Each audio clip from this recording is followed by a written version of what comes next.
Untitled Chats. I'm your host, Maureen. Tonight, we're joined with Jeanette. Hello. And Amanda. Hello. And I want to add one. Hello. Just because I just want to add one in there. So there you go. We are talking Teen Wolf tonight. We have a break in our show still. So we're digging into Teen Wolf. This is our first ever episode of Teen Wolf. So it's not going to look like our normal episodes. I'm going to give you kind of some background on the show. We're going to talk about the characters. Because if you have not seen it, what are you waiting for? And this is going to give you your jump start, kicking the butt to get into that show. And then in November, December, we'll start adding it into our rotation of shows that are finished. So enjoy this little break episode. So Teen Wolf, it's we're just going to talk a little bit of what it is. It's a supernatural show. It's mainly werewolves, right? That's accurate. Mainly werewolves. The main character, this is a spoiler, okay? So if you don't like spoilers, don't listen. He turns into a werewolf in the first episode. So, no. Surprise! No. Is he a teenager? He is. Would you believe that? Although, technically he's not. Or no, he was a teenager when he filmed that, wasn't he? They were all pretty young when they filmed that, I think. He looked like a baby. I think him and Dylan both were like 19, okay. 20, so like close. Maybe? It's hard to tell with these shows because they never show up to school. So you always forget how old they really are. Exactly. I think a lot of the others, like I think Colin was like not a teenager at all. Yeah. There's some others that weren't, but so the show, it's about a lot of supernatural things. Its core is around this pack that Scott Mccall, who's the main character played by Tyler Posey, he builds this pack off of just being an awesome dude. He gains loyalty because he has a moral code that he strictly adheres to, he strictly follows, and yet he's not even the strongest one in his pack, which I was for a while there when he became alpha, I'm like, dude, can you win any fight? Because everyone else can win. Why do you suck so bad at fighting? But it's because his job as an alpha is not necessarily to fight, but he builds this team that brings loyalty and all these skills together so they can fight as one just because of who he is. So that's what his strength is as an alpha. And that's kind of what it centers on, is that group of people that he gets. And that's comprised of friends, family, people you meet on the way. And then as you go throughout the show, there's 6 seasons. All these other supernatural beings appear in the show, whether it's from they accidentally have created this monster, or with Liam, Scott got a little hungry and bit him. It's not really why he bit him. He didn't get hungry. He just bit him, I think, because he was dying, actually. I think is what it was. He was saving his life. Hungry, life-saving. I mean, really, is there a difference? So he creates these things, or it's things they aren't really sure of how it works in reality, but there's an offshoot of that creates a supernatural being. And Beacon Hills is where the show is set, which is obviously not a real town. And if it is, we should all pray for our souls, because that's horrifying. Beacon Hills is like this beacon for supernatural things, and that's why it's called Beacon Hills, actually. So there's a lot of different things, a lot of different ways that you can get into the show. It's not just about werewolves. It's not like Twilight where it's werewolves or vampires. In fact, there's no vampires in it. So there's a lot of fun things in there. If you like supernatural, or you like shows that have mystery to it, that's the show to a T. And I think that's for the reason I like it. It's because of the mystery to it. Yeah, it does. Yeah. So Jeanette is actually the one who got us all into the show. I am. So you're welcome for that. How did you get into it, Jeanette? I think I had a friend who I had heard about it like for a long time, but like when it came out, I'm trying to think when it came out. 2011. Okay, that's when I had my first child. So obviously didn't watch TV much then. We're not live TV anyway. So I think it was just one of those, like I just needed a binge. And then my friend was like, you've got to watch this show. And like she would talk about Dylan O'Brien and Stiles and how great he was. And so I watched, and there began the obsession. So you never looked back. Yep. When I actually started watching the show, I watched it because Jeanette and Amanda, actually, the two who are hardly wrong about a show. In fact, they tried telling me to watch Outer Banks. I was like, nah, I wasn't into it. And I am obsessed with it a little bit now. So pretty sure I've not been wrong yet. Not hardly wrong. Yeah. I've not been wrong yet. I'm not a big Braves fan, but I never told you to watch that one. That's true. Yeah. We know what to tell you to watch and what not to watch. So they were hardly wrong. They're never wrong so far of what to watch on TV. So I watched it because they wanted me to watch it, and they said it was good. And at first I was like, oh my gosh, this is so terrible, because the first season, like any show, you have to remember. So if you're watching the show and you're giving it a try for the first time, go past the first season. First season doesn't have a lot of funding. It doesn't have a lot of, they're all kind of waiting to see if they're going to be canceled or continued. So always go past the first season, because there's one, and this is how I would describe the first season. This is the perfect way to describe it. There's one scene where, okay, when they turn into werewolves, all that changes is they grow ears, hair in weird places on their face, and claws. And that's all that changes. That's how you know they're, or the color of their eyes. That's how you know that they're a werewolf.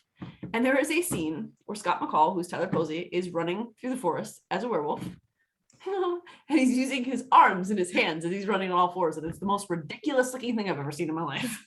And I laughed so hard. And I know which scene you're talking about. I wasn't supposed to laugh at that. But that's just because they were trying to get you to get into the mythology of it. But then you have Stiles, who from the jump is my favorite person on earth, because he is so freaking funny. I think the first thing we see him in, he's hanging upside down from Scott McCall's roof, excited about a dead body. That's why Stiles is the reason I kept watching the show. But as the show got into its second season, the effects and the things that they were incorporating into it to show what was happening in the supernatural, it got better. Same. Yeah, definitely. Yeah, I think so. You can tell it was getting more funding, and it was. Yeah, you can always tell with shows. I mean, I agree with you on the one season thing. I can't. If I like the premise of the show, but I'm just not like loving it, then I will keep watching. Yep. Until probably mid-season 2. If it's still not catching my season by the end of season 2, I'm out. Yeah. That's just I can't keep on something past 2 seasons. No. Because if the storyline is good enough, it's going to eventually be good as they find their groove. Right. Yeah. I mean, it just has to happen. And that's what I liked about it, was the story. I thought the plot and the storyline, I thought was fairly original, and it was good. Of course, when it came out, was also in the craze of Twilight. Because if it started in 2011, that's when the back end of the Twilight series started to come out in theaters. And that's when it was huge. So werewolves were kind of a big thing then too. So I think that they kind of didn't want to be overshadowed by that. So they had to make their wolves different than what was the norm, because they wanted people to like Teen Wolf for Teen Wolf instead of like Teen Wolf for Twilight. Yeah. If that makes sense. So they couldn't just do the same thing. That makes sense. I mean, at least it wasn't like, have you all seen the Teen Wolf movie? I mean, no, with Michael J. Fox. No, I saw that way like back when. I haven't seen where they it have as an adult. like hair all over their bodies, like, but still have like human face. You ever see that movie cover for that? I don't know if I've ever seen the movie cover, but that was one of my favorite movies when I was a kid. Like, I loved Michael J. Fox. So I mean, how can you go wrong with him? He's everything he did. It was great. It was great. The show is better, obviously, than the movie ever could have been. But I mean, the show Buffy the Vampire Slayer was also better than Buffy the Vampire Slayer movie, in my opinion. Oh, that's close. Because I did love the Buffy movie a lot. Did you? Loved it. Yeah, I liked it. I did. I loved it, actually. I never even finished watching Buffy though. It was a very show different, or the movie? Very different show. See, the show, I think it's because the show had Angel. And that's but the movie had Luke Perry. See, I wasn't a Luke Perry fan. I mean, I like Luke Perry, but that was my 90210 phase, is when I was in junior high. I was 902 when I was big, right? I was more into Brian Austin Green's character than I was Luke Perry's character, and I was mad at Dylan a lot. You want to know what? What? Me too. Weird. We both How bizarre, right? We married our own Davids, so there you go. Literally, we married our own Davids. We did. We did. Both of our husbands' names are David, in case you're wondering. So for those of you who are tuning into this for the first time, or I don't know if we ever really talked about it outside of the chat, but Jeanette and I are like the exact same person, only she's the naughty version of me. So it's, and I'm not even that naughty though. So let's just go ahead and say that though. It's just Maureen is like not naughty prudish at all. I wasn't going to say that. Maureen can't say body parting. So. You're not going there. Anyway, that's not a conversation I want to jump into tonight. Let's dig into the characters. Let's do it. That's the idea. Oh. First, we have Scott, who is the leader of the pack. And I love how everything about Tyler Posey, it's funny, the difference between Scott McCall, and I mean, they're not like hugely different, but Tyler Posey is way more out there and way more like, yeah, whatever works kind of thing. And Scott McCall is very, very timid, and he's very shy, and he's very compassionate, and he's easily confused. Yeah. I love that about his character. I love how goofy he gets. And so he becomes the leader of this pack. He was bit by someone in the first episode. He was this dorky kid who had, I think it's funny in these shows where they pick these obviously not dorky people to play dorky people, like Right. Stiles and Scott and Tyler Perry and Dylan Ryan, not dorky people. Yeah. But they're playing these outcasts. Don't know. So he is this, because Scott McCall is this kid who looks very athletic. He's well built, he's muscular, he looks like he works out. But in the show, Scott McCall has asthma. He can't play for crap. He's not athletic. He has no hand-eye coordination. So it's really fun for me to watch him play lacrosse in the first episode. Yeah. I enjoy it a lot. But once you get bitten as a werewolf, then you become great at everything. So he's suddenly like this monster at lacrosse, which, by the way, is the big sport in the show. And I like that spin too. I like that it's not your typical football. It's lacrosse in there, which is like rugby, sometimes a little more fun to watch. Rugby, hockey, and lacrosse are three really fun sports to watch because you can check people real hard and not get called. Agreed. I've never watched lacrosse. It's fun. I'm pretty sure our high school team has a lacrosse team. I've not watched it, but I think that's cool that because not a lot of places, like especially here in Kentucky, have a lacrosse team. But that's true. So I was like, it's so funny because I love Scott. I can't dislike Scott because there's nothing to dislike about Scott. I mean, he's truly like a really great guy. Yeah. But Scott is like to me. Yeah, he's really boring. I mean, he's like my least favorite of the main characters, and he's the main character, which is kind of crazy. But I mean, I don't want to say that like I still love Scott. I mean, like I don't have anything bad to say about him.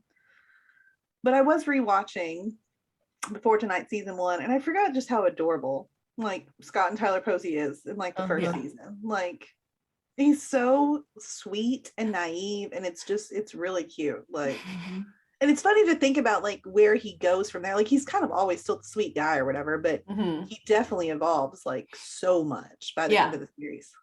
Yeah, he really becomes leader. Yeah. And it's interesting. What the show does that's interesting is that you don't typically see a show where the main character is not the one who gets all the action. And that's what the show did, because he is the main character. The show is about him. His face is on all the posters. It's all about him being the werewolf.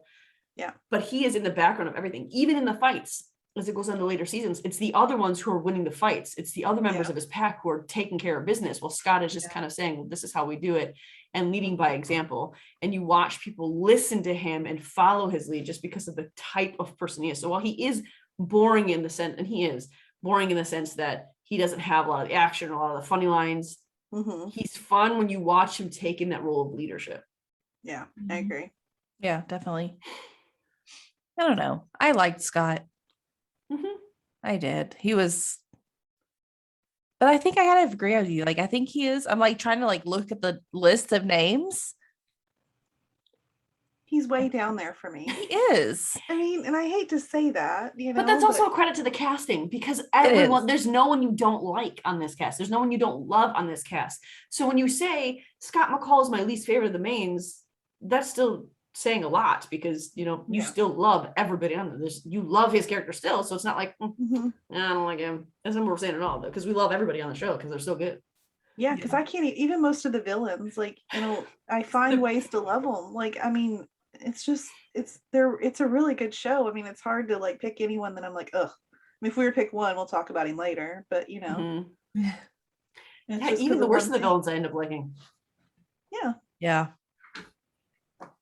So speaking of other action characters, so we went to our next character who Jeanette's gonna talk about, and this is fan favorites across the board in every Teen Wolf group you will ever come across.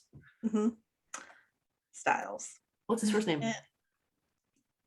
Oh God, what? I know it. No, I can't say it. Mayan. Not Stiles, for those of you who are wondering. Mayan Squall, or I can't say it. Mayan Squall. I can't say it. Now Amanda, are you looking it up? I'm looking up. Like I can know how to spell it, but I don't know how to say it. So I'm trying to look up how to say it. On IMDb, it lists him as Stiles Stalinski, which is not correct. IMDb, get your crap together. Hold on. Hold on, Alright. I'm gonna look it up because Oh, I okay. can, I mean, like, I can say it. I can't remember what it is. I think it's my Inslaw. It's Stiles, okay. They only say, what they say his name like twice in the whole series? Like Yeah. they don't, Once? because Was it just once? it might just be once. When they're I know talking- of one time. That's all I know. Yeah, it might just be once. Because Unless- even the episode I just watched today when like Coach was asking what's his first name and like Papa Stalinski just points and he's like, oh, Stiles. He just like, we're not even gonna attempt that. I like when Coach calls him Belinsky. Oh man. I like him. Biles, if you don't call me Biles, what does he say this? What does he say to Scott then? If you don't call me Biles. I don't remember. I don't remember. How do you not remember? Because it's been a while since, look, when I just did my most recent rewatch, I started with you, Amanda, and then you of course quit and didn't finish. But I started in season 3. So like it's been a little while since I've seen seasons 1 and 2. Gotcha. So All right, so plus you I- talk about Styles. I'm sorry. that's fine. I mean, no, I think Stiles is, and I mean, obviously we know Dylan O'Brien, I'm obsessed. Okay, so yes, that's part of it. But like I'm obsessed with him because of his character of Stiles. Like, I think Stiles, like, what I love about him is throughout the whole show, he's never any sort of supernatural being. He has no special powers. He has none of that. But his special power, now I gotta know what you're laughing at. Hold on. When they're at Lydia's grandmother's house and it's when right after Liam gets bit, he's like, and what are you? What are you? And he gets a sound, it's like, what are you? He's like, I was a Nakamura for a little while. And he's like, and what are you now? Nothing. Yeah. But that's what I mean, like he doesn't have the superpower other than when he's Void Styles, but like his loyalty and his friendship is his like superpower, I think, because I don't think there's anyone else on the show more loyal to Scott's pack than Styles is. He's a great friend. I think my favorite style scene is when Tanya is in the hospital and he's Styles has to go in there and get something from his backpack. I don't even remember what he's looking for, but he goes in there, he's like, Danny, you're in a dream. You're sleeping. And then Danny wakes up and he says a bunch of things and Styles keeps answering him and he's like, why would I dream you're going through my backpack? I don't know, it's your dream, Danny. Take some responsibility and go back to sleep. Like I don't think I could pick a favorite style scene. That's my because there's favorite. just so much, like his facial expressions. Like one of them that comes to mind is when they're trying to find oh god, what's it even called? The tree.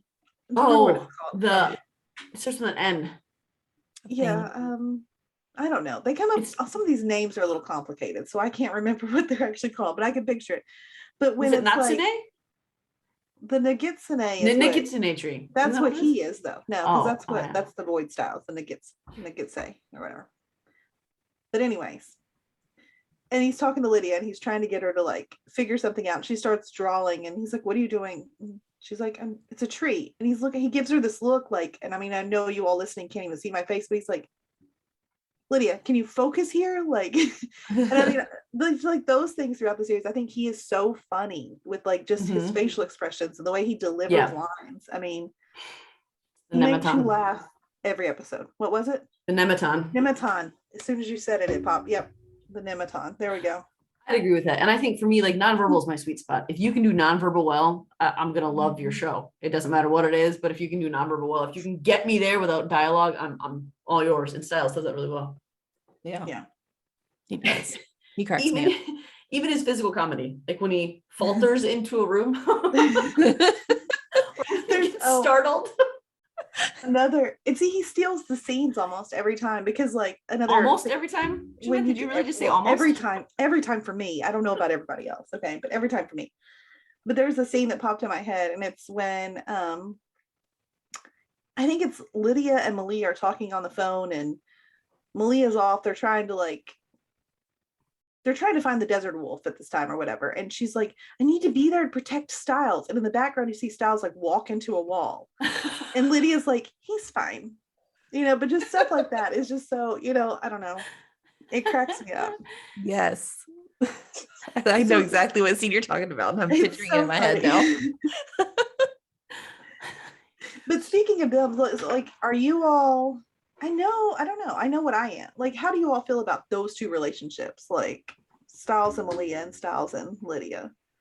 I'm Honestly, so I'm torn. torn. I really am.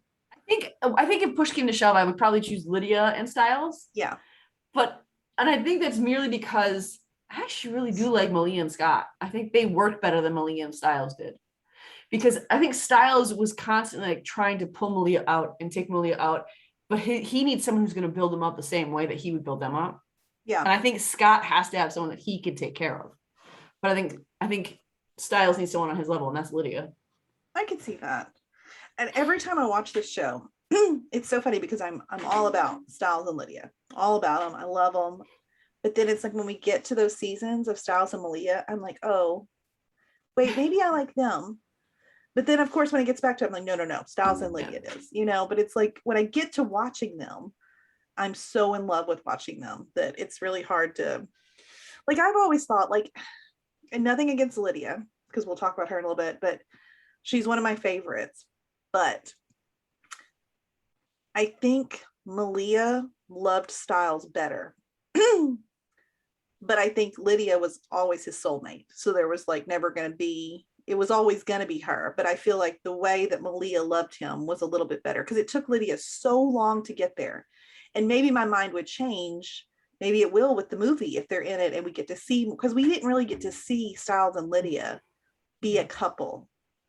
We got to see all their buildup for years and years, but we really didn't get to see them as a couple. But I would say that Malia loved him platonically better than Lydia did, because I think Malia had the same love for Stiles that she did for Scott. But I think that with Lydia, it was whenever they were in danger, even though she didn't come out and say, I love you until season 6. And she wasn't, with him until season 6, which was the last season, by the way, for those of you listening. But whenever they were together, it was always Stiles, and trying to protect them, trying to reach out to him, trying to view them, trying to be close to him. So I think she did love him well. I think she just didn't understand that I love him romantically. Yeah. But I think she loved him well. Like, I think they were always going to be together. They were their soulmates because they both did that. Like constantly throughout the show, they always were there for each other and they were always saving each other no matter what else was going on. Like even the scene where one of my favorite scenes is Stiles and Malia when she tells him, which this probably is one of my favorite scenes in the whole show, in the whole series, when she's like, I would never leave you. Like, I'd never leave without you. And the little look on his face, like, really? It's just so sweet. Because I don't think he's ever had anyone like express that sort of emotion for him. But and I caught this the very first time I watched it. If you see Lydia's face in the back seat of the car, you can see that she's like, oh man, like I messed up. I feel like that's what she's thinking. Like, I missed an opportunity here. Definitely. But I haven't been there yet. Oh, that's right. So Amanda's in season 5 still. Okay. I'm like, you're I think what, I'm almost done. I think I'm almost done with 5. You're in episode 12 still? I don't know. That was the last update that I remember, which isn't saying a whole lot. But I think like what cemented me for Stiles and Lydia was the very first episode when Lydia walks by him and he's kind of standing outside the school. I don't remember what he said, but I remember texting it in our group chat and be like, I love this kid. It was how he's a D-sex magnet or something like that. How Scott says D-sex. It was something. I can't remember what it was. But it was that moment when she just completely ignored him as she walked by. I was like, oh, all right. I see that. Okay. Yep. I got you. And she does that for, I feel like it's for so long. And it's like I guess I'm going to give her some credit here. Okay. You've got Jackson. And I'm trying to think of myself as like a teenage girl. You've got Jackson, which like I said, I love Dylan, whatever. But him compared to Jackson as a teenage girl, you're probably not going to notice Stiles when you got the star of the lacrosse more my type. boyfriend. Stiles was different. But that's because for me, it wasn't so much about, I want my guy to look cute. But like the one that I remember falling in love with so fast was the guy who held the door open for me. Yeah. So like that, I think that's why, because Jax was kind of an a-hole. Well, and I think I like that in a guy. We know I this. know you do. But like, I think that was the thing. I don't think she knew Stiles. And I think it was when she finally actually got to see who he was, and he wasn't just this like nerdy kid that like fawned all over her. She finally realized like that she liked him. Maureen's laughing again, and you got to share. I'm reading quotes from season 1, and they're like, all Stiles. Scarlet nerded. That's what he said. I've been scarlet nerded by you. There it is. I remember that part. And then he says, hey, Lydia, you look like you're going to ignore me. Yeah. Yep. I'm on episode 14, by the way. 14. Okay. Okay. And then when his dad says, so you listen to all my phone calls? And Stiles says, no. Well, not the boring ones. I mean, Stiles is the put it this best way. part of the show by far, and no I one agree. can ever convince me otherwise. Mm-mm. I Because agree with think you. On these, and we've talked about this before in our episodes, with a drama show, with a show that is very dark, you need levity or it's not going to be good. It's going to be too heavy for anyone to enjoy. So Stiles is what makes it enjoyable. Yeah. So yeah, I flew through the first like 4 seasons and even like the beginning of the 5th. And then like I feel like I don't see Stiles as much. This is the problem. And honestly, Mm-hmm. I started falling off. Yeah. And like I want to go and finish it, but it's just Here's the Where's problem. Stiles? Like I watched, he's good. I mean, he's in there in season 5, season 6. He's not in it a lot in the first half. And then the second half, he's like in like one freaking episode. Mhm. I remember when I watched this the first time, we got to season 6B and I'm like, where's Stiles? And I'm like Googling stuff and I'm like, oh crap, he's like not in this season really. Mhm. I took a break for, I'm not kidding, 6 months before I sat down and finished the show because I was like, I don't want to watch this anymore. And everybody kept telling me, please just watch it. Please just finish it. Like, it's Yeah. going to be fine. So you're And I'm like, no. I'm Like on without Stiles, hiatus. I don't want it. I did that with Tim Riggins and Friday Night Lights. I did that too. Go ahead and mark that down, Amanda. That was relevant to the conversation. But I did that too. Like, and I think Amanda, when she was watching it, she came at me with the same thing. Like, wait, when's Tim going to be back? Because I don't like I this. did. Yeah. I was like, I'm really getting tired of watching this. Mhm. Yeah. Because know, again, where's Tim was the Tim? comic relief. Mhm. He made you laugh and he made you swoon Yes. every time. And he same thing appeared with on the I Stiles. screen. read every time you said his name. We're talking about Stiles, Jeanette. It's fine. See, I can handle it because I'm used to my thirstiness. You're not used to this, so it makes you all giddy and strange. Let's move into Derrick. Mhm. Derrick Hale. I love him. So I guess though the main things I know about Derrick was he was born into a werewolf. He didn't turn into a werewolf. He was Mhm. born into a werewolf. Werewolf. Werewolf. Werewolf. Wow. And then he lived in the Hale house, which ended up getting burned down, sadly. Oh, That's kind of where we start. What? Did you all think I that Derrick forgot was- about her. They tried to like paint him as he was going to be like a bad guy for the Yeah. first couple episodes, and I never believed it. No, me either. Yeah.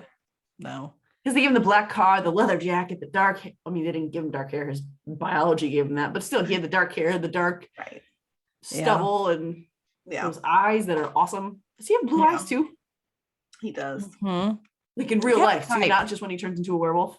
No, he really does. Yeah. He really does. Did you say you have? Oh, because Ian also has Dark blue hair, eyes. bright blue eyes. You do have a type. We do. Dark hair and blue eyes is definitely a nice combination. Yes. I think I Love know. eyes in general because I feel like they can be like nice eyes are one of my favorite things. I do like my guys to have eyes. And Derrick has the eyes. I prefer that. Nice eyes. I know Jeanette's not in love with him for some reason.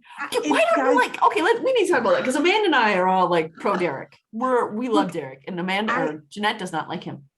Well, I don't say I don't like him. I have nothing against Derrick. I am not, and I feel really bad saying this. Okay, I'm not attracted to Tyler Hoechlin, but I don't know why. Like, I look at him and I'm like, I see why I should be attracted to him. I get it. He's an attractive man. He doesn't do it for me. I don't know why. Maybe it's because Dylan O'Brien is in the show. Maybe. I think that's why. Because I we're think sitting over you here feel talking like you're gonna about eyes. like cheat on Dylan. But not necessarily, because I can find I find Jordan Kelly super attractive. I find Colton Haynes super attractive. I find Daniel Sharman super attractive. I find Ian Bohan like ridiculously attractive, but not Tyler Hoechlin. I don't know. It's weird. I get it. I So get it. strange to me. I know it's Especially strange. given his relationship with Stiles, which is one of my favorite relationships on the show. It's like I think Derrick was too intense for me as That's a character. accurate. He's pretty intense.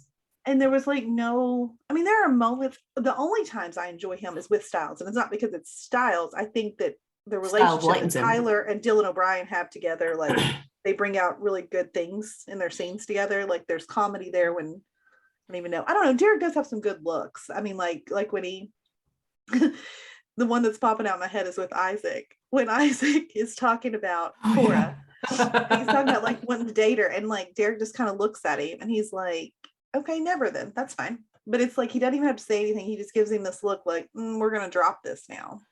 And he's like, cool, never mind. I wonder if he was written that way because he is, I almost said Tyler, but Derrick does have like one personality trait. He doesn't, there's not a lot of variety to how he acts or reacts. He doesn't really laugh at all. I mean, he laughs in the outtakes, which are awesome, but right. His character doesn't laugh. There's not a lot of levity to him. It's just very serious, full throttle serious all the time. Yeah. Which I wish that wasn't the case. Mm-hmm. I agree. Because also Derrick isn't my favorite character. Like, I think he is 100% delicious. Right. But like, he's not my favorite character in the show. And I don't know. I wish they gave him better. Yeah. And I mean, Go ahead. I get where they were going with it. Not everybody can be, Stiles. funny and lighthearted, and they can't all be Stiles. But I feel like they should have given him some kind of personality. Yeah. I don't feel like he had a personality, which was sad. I did enjoy him I'm trying to think when it happens. I guess, you've seen with Brayden. Because I feel like when they were together like you got to see a little bit more lightheartedness with him, like when they weren't out, like fighting evils and doing things like that, but when they were just being a couple, like I really enjoyed those scenes because I feel like it brought out a different side to Derrick that we didn't see very often at all. Mm-hmm. Yeah. I think he would have been a more likable character if he got more real scenes. Yeah. And I think part of their methodology might have been that you look at his scene partners and you have him with Isaac, who is delightfully funny in the most sweet and absurd ways. I love that guy. And then he's with Stiles, who is obviously sarcastic and witty almost all the time. Like he doesn't have another button. He can be serious, but everything he says is he finds some way to put some emphasis on his wit. And then you have with Peter, even like Peter is very sarcastic and he's very dry. And then you have even with Scott, you have it with him, and Scott is just, he's so easily confused. And those are the moments when you see those expressions on Derrick's face, like, what the hell is wrong with you? Yeah. So those are always who Derrick is paired with in almost every scene. So I think the methodology of the writers there was, we can't make him funny and dimensional because we're going to put him with people who are funny and dimensional. So he has to carry the scene and bring it down to a level. But that's a bummer because I think that Tyler is a really good actor. And I think that he has more variety to him than that. Yeah, but I do love agree. Derrick. Yeah. I would like to see him in more things. Mm-hmm. Superman. He's in Superman right now. Is he? Yep. The new one? Is it Lois and Clark? The new Lois and Clark, or is it just Superman? I think it's called Lois and Clark. I don't know. It's on CW. I've never seen it. But Oh, it's Ian a show. is in it. Yeah, Ian just made an appearance on it. I heard Really? that. Yeah, Oh, I have to watch it then. I know. What I like about Derrick's character is that he portrays himself as this walled off guy, and this is what endears me to him, is he's this guy who's got all these walls put up that are all self-made because he's been so broken, so hurt, and you find that out as you find out why he has the blue eyes. Yeah. By the way, eye color these shows always mean a different level of kill. You have blue eyes, it means that you have killed someone who was undeserving, right? An innocent, killed an innocent. If you have red eyes, you're an alpha. If you have gold eyes, you're just a werewolf. I think there's other variations of eye color, but those are the three that I'm aware of. Yeah, like the Other colors like- usually mean you're like a leopard or like a breed with a werewolf, right? Yeah. Multi-breed, yeah, hybrid. because the were-coyote has like the sky blue and stuff Mhm. like that. And then the Kate has green eyes. Yeah, But she's a were-jaguar. jaguar. Yeah. And then even Kira has different colored eyes, I think, too. They're Well, more. Kira's not a they're werewolf. She's No, a but she has fox. her eyes are more orangey than they are like the like that yellow. ambery. Yeah, because Mhm. she's a fox, so it's like fire and Yeah, electricity. But with Derrick, what I like about him is that he puts himself off as this person, but you can see in the amount of times he comes back for Scott when he doesn't have to, in the Yeah. amount of times there's been several times where he's left the town and he's come back just so that he could save Scott, just so he could help their friends out. Yeah. And it's always like, oh, Derrick's here, but Derrick's always there saving them all the I time. know. He's constantly saving them. They're like, oh, Derrick. But it's Well, I mean, because I he's feel so like- dark. I feel like Derrick was Scott's mentor, He was. He was. Yeah. you know. And he wasn't the one who changed him, by the way. We're not gonna tell you Right. who did, but he's not the one who changed him. Yeah, Right. because they did make you think. I thought, Oh, maybe he was the one who changed him. no, he's not. But I know thought, he's not, but I didn't mean to give that away because I forgot they it's made you think okay. he did it. Well, we It's told them okay. spoilers. I'm sorry. Yeah. That's true. Yeah. We can't help ourselves. Sorry, guys. This show's been done for 10 years. Yeah. That you find that out really early on. No, it hasn't. What? No, Started it 10 years ended- ago. Oh, you're not talking. Yes. No, it wasn't. I know it wasn't. I was correcting myself. I was wrong. You hear that? What? I know. It's rare. Mark it Hold on, I down. gotta tell the group. Mccall. I was gonna say, mark down the date on your calendar. It happened finally. The only time ever. I love that aspect of his character, that he's always there protecting them. He's always mentoring. Even with Liam, when I forget what happened. Something happened, and Scott, they were in the locker room with Scott, Derrick, and Liam. And then Derrick just looked at Scott and was smiling at him. Scott was like, "What?" And Derrick said, "You're just really good at this." And like that was Oh, yeah. so I think that he kept his walls up until he was certain that, because I mean he had that one girlfriend and then his whole family was burned alive in a fire, and then he had to kill his own uncle because his uncle was terrorizing him and everybody else. So I think he had to be that serious or he would be a psychopath, because he was so broken and affected by all the things that happened to him. And I think that endeared me to him.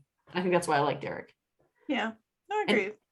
Even when he did bad things, they were usually for a right reason. Yeah, I was gonna say because I don't really remember. I think Derrick he was always a good guy in the show. I mean, I'm trying to think of things that he did that I would even consider bad, and I really don't. I mean, the question was turning those two into werewolves, but they wanted it. Or those three. Because Yeah, he turned I mean, Isaac in what were the other two's names? Boyd and Erica. Eric. Yeah, that's what it was. Ooh, she was crazy. She was fun. I remember thinking like she was just a fun character. She became a good character, but at first it was like, man, I've Mhm. never wanted to like throat punch someone this bad before. Right. What's anything else about Derrick? No, I don't think so. Okay. On to another favorite, first real villain, For and me, one and of my Maureen favorite people in the anyways. show. I think, Yeah. see, as much as Amanda can't stand how you don't understand how you don't like Derrick, I can understand how Amanda doesn't like him.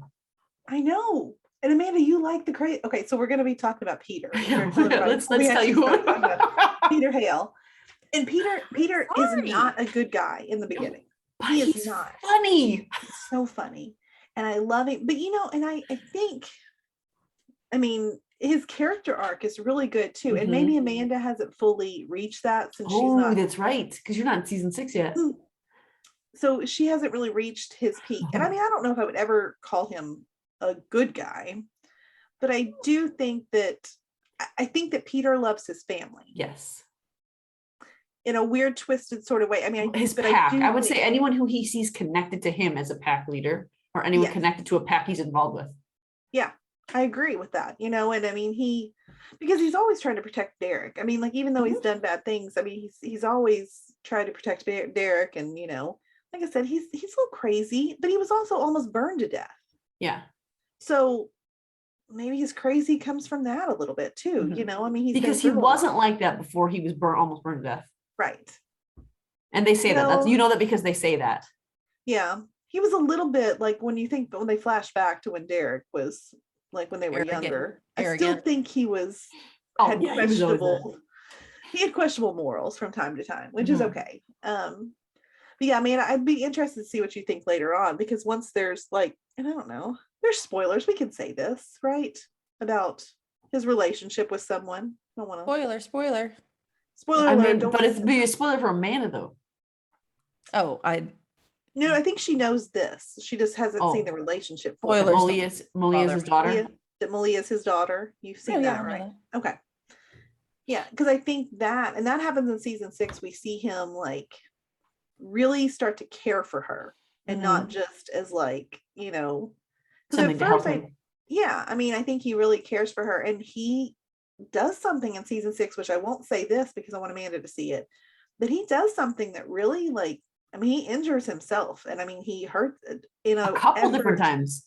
to help someone else, that it really doesn't benefit him other than like just escaping where they are or whatever, but it doesn't really benefit him in any way other than that. So it's kind of like a John Gilbert moment. Yeah. Only more I- redeemable than John Gilbert. Well, I mean, and John Gilbert lost his life for her, so I mean, I think that's pretty really redeemable. Yeah, but he was an asshat before that. So Like, was he did Peter. not- Peter just Yeah, just but happens see, to be here's the cute. thing though. Like, Peter is you cute and funny, so we are excusing this No. because he's cute and funny. not all, I mean, yes, he is cute and funny, but he's beautiful and he's funny. But when you see him do these things, oftentimes he's more more bark than bite. That's Because true. he says things like, no, I only care about myself. If you're not going to help me, I'm going to leave you. But then he always ends up digging in there to help somebody else out, always. Yeah. Even with Scott, he didn't like Scott very much, but several times he reached out to help Scott, even though he said, no, I'm not going to help you because you're not going to help me. It's not going to be good for me, but he still helped in the end. I think Yeah. he wanted to be worse than he was. I think he wanted to be all for himself because he saw that was the only way to really survive or get anywhere, was to just be all about you and yourself. Outside of that one time he tried to, take Scott's life. But, even that was so he could protect himself better. He was pretty terrible to Lydia there for a little while too. So I mean, Well, there's I that. mean, just the one time, really. This is probably the only time we've ever seen Maureen make excuses for a bad guy in a show, right? Well, because it's hard to say that it was fully bad because that's what helped Lydia come into who she was. That's true. So it's hard to really say that's a black and white bad thing. And I think that's the key there. It was with John Gilbert, it was black and white. Like, dude, you are a bad guy. You are doing bad things. But with Peter, it was always a gray area. It was never overtly wrong, and it was never overtly right either. Yeah. Except for, trying to kill Scott. It was the only time that was probably not good. But I like Peter. I do too. I think he's funny. Yeah. I mean, I don't really like him. I know you don't. Every time he's on screen, he just really, that's the biggest thing for me is every time he's on screen, he makes me laugh. There's one scene where he goes into the loft and it's Derrick and is it Isaac with him, I think? He's like, just tell me, I can take it. I'm like, we don't like you and we don't want you here. He's like, that's fair. Yep. That's just his personality. And there's even a scene with Stiles where they're talking about, he's talking about where his lair is. And he's like, underground in a tunnel. I was getting ready to mention that exact moment, and he's like, "Are you serious?" He's like, "I have a loft downtown." He's like, "You're crazy." Oh, I think Peter and Derrick are my favorite two to watch Stiles interact with them because they're so definitely. So speaking of how terrible Peter was to Lydia, let's jump into Lydia. Oh, Lydia. I love Lydia. Mhm. What's not to like about her? So go ahead. No, I was just gonna say, I mean, of all the characters on the show, I feel like she had the best character arc. She did. Because she went from someone who was just basically like just a pretty face, kind of the mean girl, to, I mean, when you see the things that happened to her for the sake of her friends, I mean, she is tortured many times. Yep. And she does it over and over again just to help her friends. And I mean, I That think hole in it's the head amazing. storyline was pretty horrific. That one was hard. I didn't like watching that at all. And I that didn't like it creepy guy with a needle, like, dude. It was so awful. Gross, I mean, that was the hardest to watch, probably. So I don't know. I don't want to say what she is because I feel like we don't find out what she is until I think it's okay. I think we can say it. Yeah, Yeah. I just told everybody all kinds of stuff. So So Lydia's a banshee, Mhm. and banshees scream.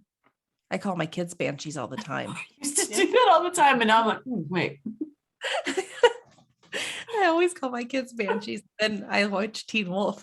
I was like, oh, I was so Alright. confused on exactly what that meant for the longest time. Like for her, I was like, I Yeah. don't really understand what her power is. I Mhm. still feel like it's hard to explain. I Harbinger mean, you of might death. explain it better than I can. Because I'm like, Yeah. I know she can like predict death. Yeah. And I Yeah. think that's What else mostly does it. she And I do? mean, like her screaming sort of serves as a weapon in that it can like Yeah. break things and it can, I mean, fight against, I mean, but the most of it is the predicting death part, I think is the biggest part of her power that she has. So she knows when something's going on.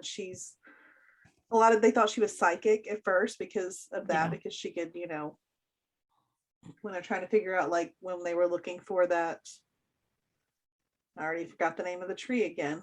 The Nemeton. I She almost was said the Nigitsune. I did too. We need to not forget to talk about that though. Maybe when we get to the villains. That's still Stiles related, but it's different. So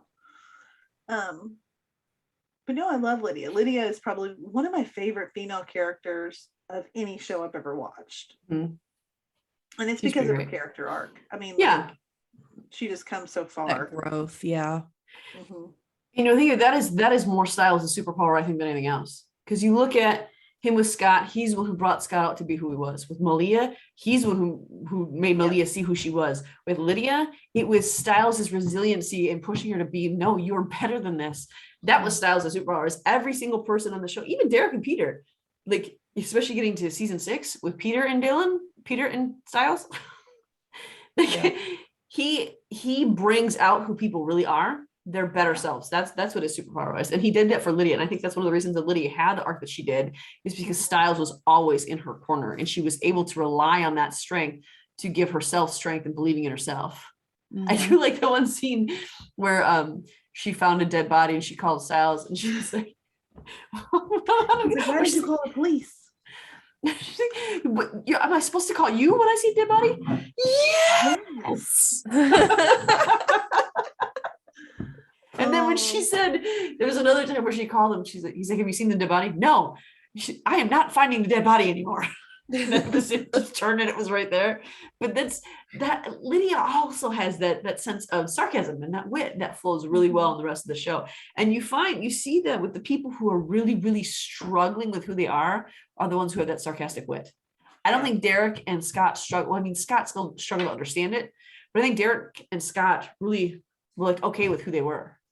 Yeah. I think they had walls up, they were afraid, but they liked who they were. They stood on morals. But like everyone else, I think that they had gifts that were really, really, really almost demoralizing and exhaustive and wore them down. And those are the people who had the sarcastic wit. Mhm.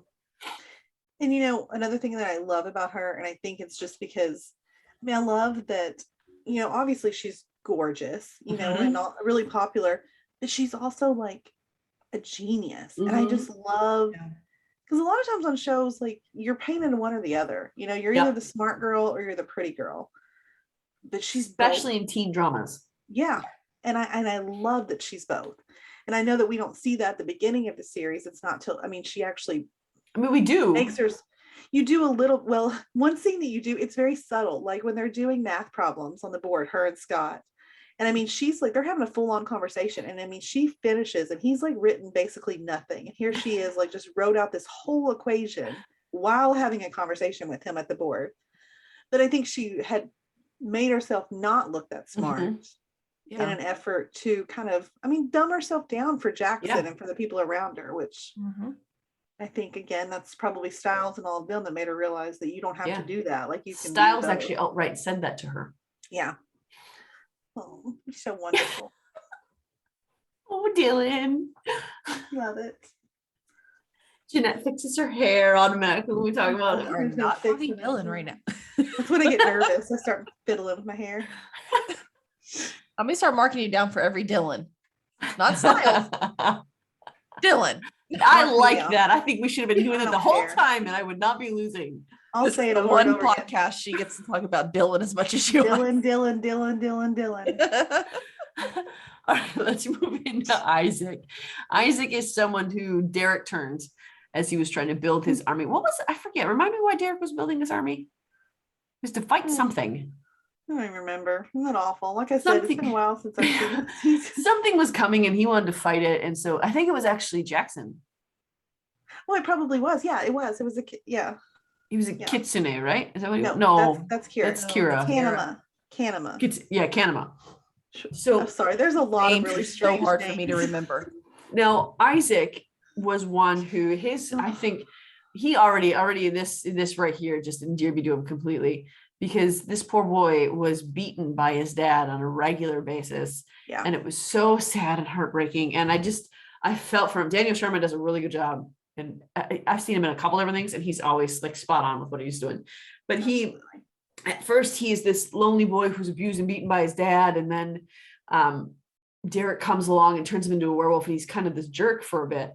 And you only see like this antagonistic side of him. And I think part of it was him like, I'm just going to chant, I've been abused, and now I'm going to be the one who's on top. I'm going to be the bully and the bad guy. But that wasn't really who he was. And it didn't take long for him to go from that to this really silly, lovable, oafish kind of guy. I love the episode where he and Scott are trying to protect Mama Mccall, and they're on watch. And she's like, oh, but you were asleep. And Scott's like, You were on Isaac, watch last. you were on watch. No, you were on watch. No, you were on watch.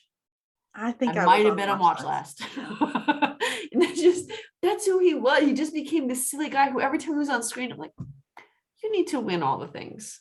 Yes. You need to have all the good things in life, because I just love you. Yeah. He was like Landry, only for Teen Wolf. Yeah, no, he was. That was really who he reminded me of. I was really disappointed with his ending in the I show. know. It was so, it fell flat. It just. Did he go on to something else? Is that why? He moved on to the originals. Mhm. I forgot he was in that. Yeah. So another supernatural show took him. Yep. Yeah. He got Right. taken by the vampires. And I don't know. I kind of hope he Training would come werewolves back. that was funny. Well, technically a witch. He was never a vampire. in Yeah, the true. originals. He was a witch. Oh, okay. He was witch Cole. But I don't know. I just felt like in the last, which Amanda's not there yet, but the last like 6B, which that's what's about the show, in case you all hear us saying that, like, they're always separated in like halves. Yeah, it's the back half of one Yeah. season. So and a lot after of the times winter it's a different villain we're fighting in Mhm. in A and B of the season or whatever. But I really hoped we would see him again, and we didn't, because we saw so many other characters come back, and I'm still crossing my fingers that he'll make an appearance in the movie. I don't think it's Something. going to happen. But man, even if we could just get a call or a text or something, even if it's not his face, I would love to hear about Isaac. I mean, and he's know not him. doing a ton right now. That's true. So I would love it. But I have high hopes for this Teen Wolf movie. I feel like we've all waited Yeah. well, you all haven't waited long because you just watched it, but I've waited, and everyone else has waited so long for more of this that I really hope like it's amazing. So who's already like, what of the main characters are like for sure going to be in it? Coach, Mama McCall, and Tyler Posey, I think, are the only ones who've said anything. Like a lot of people have like shared the trailer, and like so people are taking that as like I'm involved if I'm sharing this trailer, because I feel like I read somewhere that like No one's confirmed. Ian Bohan like shared it. Like, I mean, a bunch of people have.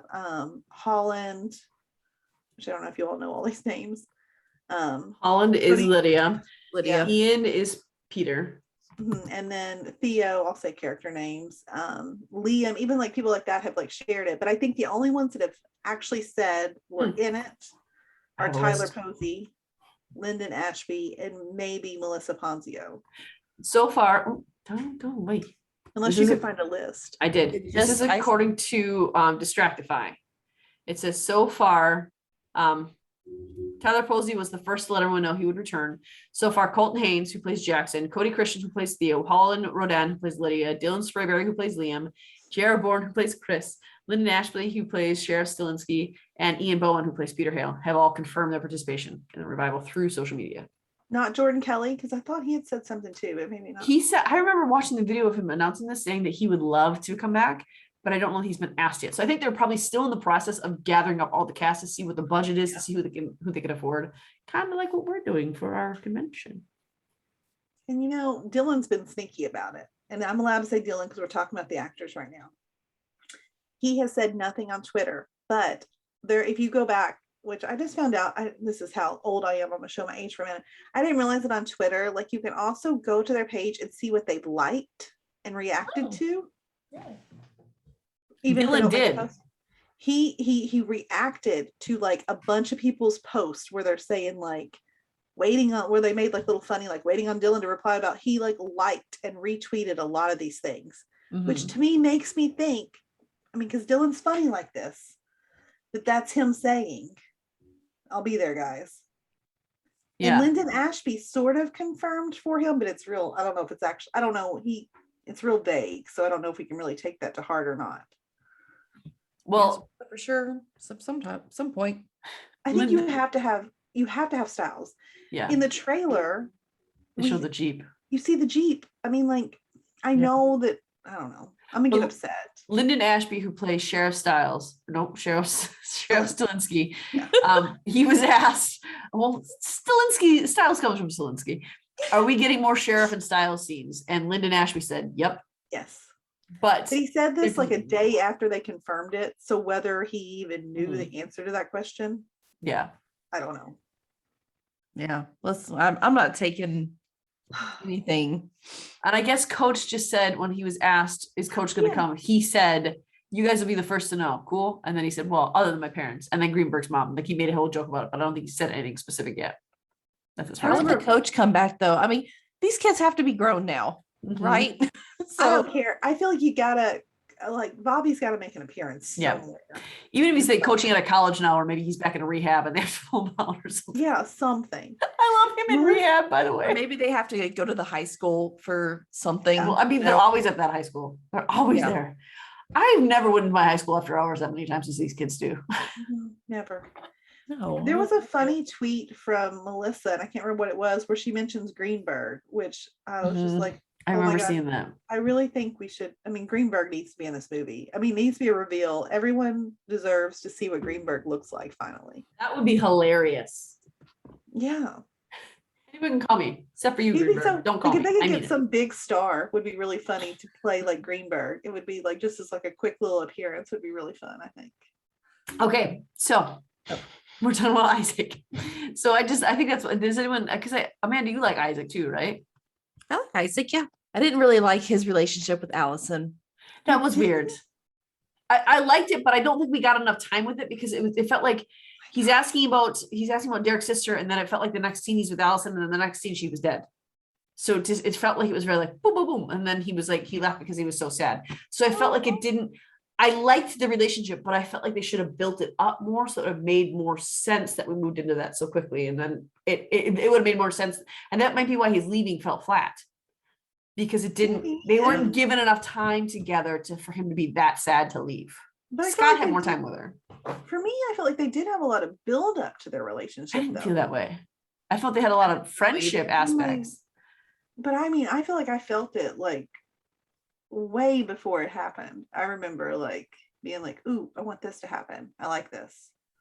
See, I think I was just too attached to Scott and Allison. And I wasn't. We didn't talk about Scott's relationship. I feel like we should I go didn't back like Scott and talk about Allison. this a little bit. I didn't like them together. You know what? I liked them In the season beginning. 1 Yep. because they were cute and they were fun. And Mhm. like, then something happened and I didn't like it anymore at all. My favorite Scott relationship is Kira. Mine Mhm. too, I actually. did like them That's my together, too. favorite. Their like energies matched better because she was kind of clumsy and kind of nerdy. It wasn't like, I always wondered like, why does Allison want to go? I mean, nothing against Scott, but like walking in, you're clearly this gorgeous girl who's automatically going to be part of the popular crowd. I mean, we saw that happen immediately. Mhm. What- Stiles said something about that. Right. I mean, what about Scott drew you in? I just never understood it. Whereas like Kira, even though still beautiful, I mean, like no different, but she was kind of that awkward, kind of weird. Matched better with person, Scott, who was which is easily like confused what and Scott clumsy. is. And Yeah. So I liked the, and Malia and him, which Amanda hasn't even seen this yet. That felt way too rushed for me. Yeah, I would agree with that. Now, if I'm giving more time with that in the movie, if they're still together in the movie, cool. I'm not against it, but it felt like I feel like her and Stiles had just broke up, and then all of a sudden, like she's with his best friend, and it just I think felt it made sense really for strange. her because she was very like black and white. Okay, this is done now. This can go. But that wasn't Scott though. No, it felt weird. That's to why I me. felt weird. But that's how I felt about Allison and Isaac too, because it felt like too much of a quick jump. Not because they hadn't been broken up long enough, Maybe. but because he was literally the episode before they got together. He was Yeah. asking Derrick about Cora. What's her name? Cora. Oral. I can see that. And maybe it was because for me though, like I felt like the chemistry between Isaac and Allison was It was good. strong. Mm-hmm. That's why I wish we got more. That maybe I just jumped on board with that faster. I didn't feel the chemistry between Scott and Malia. It felt weird to me. I don't know. I didn't feel it. Well, All right. I mean, speaking of Allison, okay. Hey, Allison's not my favorite. I was not. Okay, sad so that see, she- I guess I'm the only one that liked Allison. Mm-hmm. yeah. Well, then you're the perfect one to talk about it. Look at that. I didn't even mean Go for that, for but it. there you go. I don't have anything bad to Listen. say about her, really. I don't have bad things to say about anybody, but I mean, she got a little crazy bratty there, but Okay, she went a little croquet like towards Yeah. the end, but I was still really upset at her end. I was surprised by it. I was Yeah. surprised and I was shocked and I was really hurt. Like I knew what was going to happen because I Google everything when I'm watching the show. Mm-hmm. Yep. Google and IMDb are my friends when I watch something. Yeah. I'm horrible. I know everything that's going to happen before I watch it. But I usually don't look up like exactly when. So that way I get a little bit of a surprise of like when. Yeah. So Allison is, what's her dad's real name? I know we call him Argent. Chris. Thank Both you. of us are quick on that one. We like He's Chris my guy. Argent. I just like always call him Argent. And I'm like, what is his first name? Talking about some eyes. We won't get into him yet. That man gets better looking every God. time he's on that screen. Really does. Sorry, Allison. No, that's Allison's another dad. one that I Close like. enough. Well, we're talking about his daughter. Yeah, It's true. fine. It's connected. So yeah, Argent had this daughter, Allison. We see her. So what's Jackson? Well, Allison comes from a line of werewolf hunters, Yes. and she doesn't know it. So when we first meet Allison, she's this innocent, new, beautiful girl. And as Yeah. Stiles said, I want to read that quote. So who's Harley? Remind me who Harley is. I don't know who I Harley don't know who is. Harley is. Because Harley says, "Can someone tell me how the new girl is here all of 5 minutes and she's already hanging out with Lydia's clique?" And Stiles says, "Because she's hot. Oh. Beautiful people herd together." I think it's just a random person because I just watched that scene the other day. So it's just like a random extra. So I think that she is unaware that she comes from this line of werewolf hunters, and like they're the OG werewolf hunters. This line, Argent, it's French. And they're so awesome. Mm-hmm. They are Yeah. actually. Usually I don't like hunters. Grandpa. I don't like Grandpa, I don't like Kate Grandpa. either. and Or I don't like her Mom. mom. I just like No. Chris. Yep. That's Or it. the aunt. I don't like anybody except That aunt is crazy. But so she once she finds out, she kind of, because I don't remember if Scott changes in front of her and that's how she finds out, but she finds out and her instinct is to protect him rather than fight against him until her mom kills herself because she got bit by a werewolf and she doesn't want to become a werewolf. She'd rather die than become a werewolf. So Yeah. she actually had Argent help her kill herself, which felt very mean. yes. But and that was at that point that Allison went crazy and started like not just killing werewolves, but torturing them to death, like Kate did. Yeah. Kate is her aunt who went off the rails, and she's the one who burned down the Hill House. But she went from this girl who was sweet and loyal and kind and genuinely didn't care about werewolf or not werewolf, thing or not thing. She cared about protecting people and doing the right thing, and that's why her and Scott made sense at first. Because that was Scott's entire MO. No, we do the right thing no matter what it costs us. We do the right thing and we save people. That's all we do. If they're bad right now, they're redeemable. And Sarah or Allison was on board with that. And then once her mom died, that methodology switched in her head. She's like, no, there's an us and there's an them, and we're going to kill all the thems. Well, I And mean, she didn't stay that Which way. I guess, yeah. I mean, not that's your mom. completely, not but she was always a kind of she was way more closed off after that. She changed. She wasn't as Definitely. kind. Mhm. No. And I think that's why it just was like she never fully made that full arc back for me. Yeah, I agree. She didn't I have time. agree. That's why you go up. It's true. But she And, you did know- die protecting them. And she died like, I mean, she figured out how to kill these. Mhm. What are they called? Black shadows. They They're the got a kitsune name. things, right? They were part of a. Shoot. We're unprepared here. All these names of all these different crazy things. That's because there's okay, guys. When you watch Teen Wolf, there's like 5 million different supernatural species that come out that don't.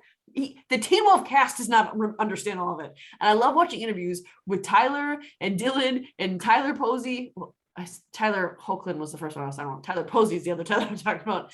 So the two Tylers, Dylan, when all of them are talking about this stuff and they're asked specific questions about the supernatural, and they're all like, I don't really know. It didn't make sense.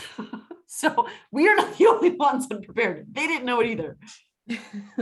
So those are Nagitsune as well. So not just. Yeah, I was right. Okay. Okay. Did you I hear was that? thinking- I heard you. Just wanted to say it to the microphone so everyone else in the back heard. Maureen was right. She was wrong earlier, though. I just want to point that out.